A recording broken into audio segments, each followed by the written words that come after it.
Rick Stewart has run for Linn County Sheriff, Agriculture Secretary, and the U.S. Senate twice. He's never won. Well, now he's trying a libertarian campaign for governor. Now, repeat candidates sometimes win. Look at Mariannette Miller-Weeks. She ran 3 times for Congress before she won on the 4th try. Stewart says his 5th campaign is for real. Well, I'm definitely in it to win it. And it's my job to get out there and change the vote count to my advantage by meeting a lot of Iowans, letting them know that they have 3 choices and one of them is me. And they don't have to throw away their vote, or they don't have to vote against anybody. They can vote for somebody that they actually like and that they think will do a great job in the governor's office. That's my job. I have to do that. And so I'm ready to roll.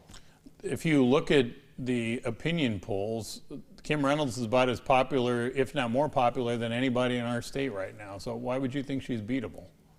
Well, everybody is beatable. Dan Gable proved that, and I didn't think he could get beat, but he did, and I think Kim Reynolds can be beaten too. How and why? Well, if you get more votes than her, then you are going to win. Okay, right? I get the math side of it, but Yeah. where fundamentally do you see a problem with how she's governed that, and you would do it better? Well, I don't want to speak about the problems that she's had, because I think most Iowans understand that she hasn't been perfect, and in their opinions that she could have been better. I think I can be better. I think that there are things that I can do because I have so many years of experience in business that is going to come across to Iowans as I'm a real problem solver who's been in the real world. I haven't just sat in an office my whole life. I've been out there doing things, real things, creating jobs. And I'm the kind of guy who's a problem solver and a consensus builder. And I'm not a negative guy. I'm not going to be doing any negative advertising. I'm going to be advertising what I can do. And I think I can do a lot of things. Okay, I think 4%. I think taking the income tax down to 4%. That's a good step forward. I call that a job half done. Let's get it to 0. Okay, let's talk about workforce then. That's an issue. That is something that has vexed our leaders for a while here. We don't have enough workers in this state. You're now hiring signs all over the place. We still haven't recovered the jobs we lost from pre-COVID. So how do you get us more workers? Well, the first thing that you want to do is you want to make the state a very attractive place to come and work. And there's a lot of laws that have been passed in this session, but also for many sessions previously, that actually make it harder for people to come to Iowa and work. Occupational licensing would be one. We have the most occupational licensing laws of any state in the union. I think the last count was 111. And my idea is, why do we even have any occupational licensing? If you're licensed to be, let's just say, a barber in Missouri, why don't we just say, oh, well, then you can be a barber in Iowa? We can just accept everyone else's occupational licensing laws. We don't have to have our own. And that's very important, because if you have to get a license when you come to Iowa to work, it's a deterrent to coming to Iowa to work. Well, don't we need our own for people who are here? Well, I honestly, I think that if there's somebody in Iowa that's not working, it's because they don't want to work. And it's hard to convince somebody that work is more enjoyable than whatever it is that they're actually doing right now.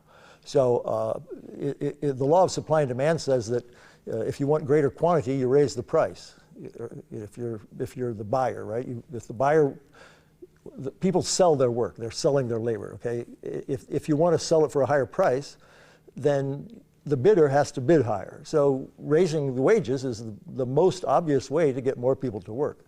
But also, most people, they don't necessarily want to get more money than anyone else. They want to get enough money that they can live the life that they'd like to live, doing a job that they love and that they're good at, but they just want to get adequate compensation for that work. And that usually means they need to get enough money that it's worth their time to go to work. There's no magic formula, but... So is that more on the employer side, or do they have to be more willing to just pay better, and that's going to help some of this, entice more people here, or to come off the sidelines and into the job market? Is that where the issue is? Pay is important.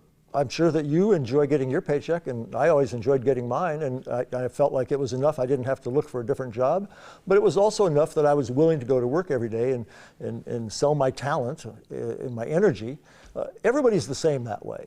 Everybody actually loves to work, but they want to be compensated for the energy that they put into it, and that's the employer's job. If you want more people to apply for your jobs, you should advertise a higher wage.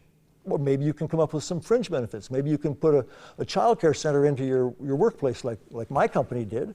We did that, it seems like 100 years ago, but I think it was only 40.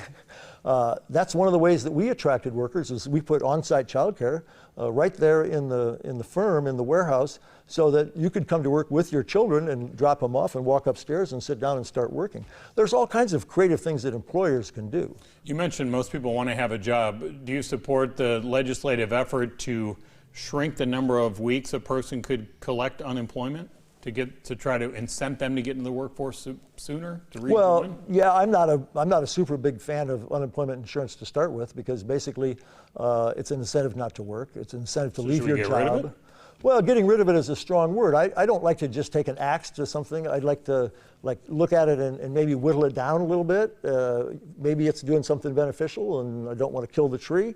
I think it's the same thing with workers' comp. I paid a lot of workers' comp insurance when I was the employer, and I actually sort of liked the way the formula worked, because we had a big incentive not to lay people off. Because if we laid somebody off, all that money, it went out of our pool, and that meant we had to pay more in. So we had a huge incentive to not lay people off. Federal unemployment, I don't really have an opinion on it at this moment in time. It's just too controversial. But yeah, obviously people who are getting an unemployment check have less incentive to go and get a job. All right, up next, his idea that he says will better reward good teachers.